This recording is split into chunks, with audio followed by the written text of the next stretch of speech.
Sometimes when I want to reach a goal, my brain gets a little bit overcomplicated. And one principle that I try to follow is called follow the clue. And that really helps me with that. So it's basically, this is not going to be a relatable example, but it's where it came up for me last. So I wanted to answer a question that I have about life. And I was like, how the fuck am I going to answer this? It seems so complicated. And then I have some open questions related to the question.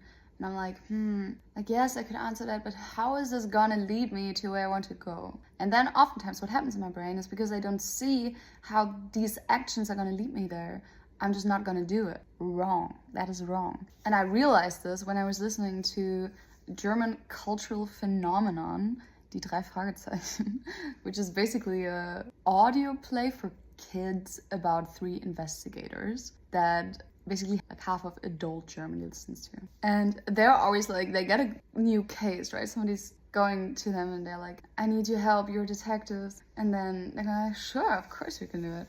And then they have like a little ass clue, like this mountain is involved. And then you're like, how the fuck are they gonna even go about solving this case? They have literally nothing to build on.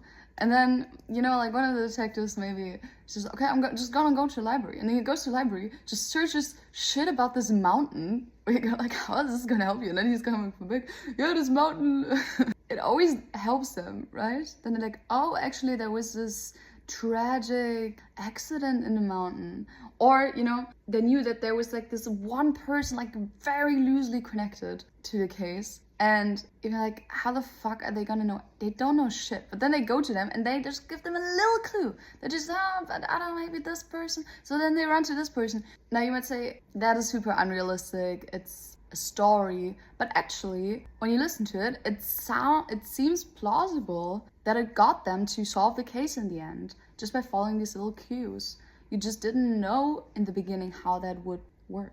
So now at one point I realized that, and now I try to follow this principle. And I just really like this framework for life in general, right? Like I feel like oftentimes my brain is like, we need to see that this way is leading us there immediately. But very often it is just thinking about it here and thinking about it there, and then at one point you have the answer. Also to like life questions, you know? Maybe in this one session you don't fully figure it out, but then in the future all the puzzle pieces are gonna come together. And then you're like, yeah, because I did all these little work thingies there, it now worked. So there you go, I just gave you a clue.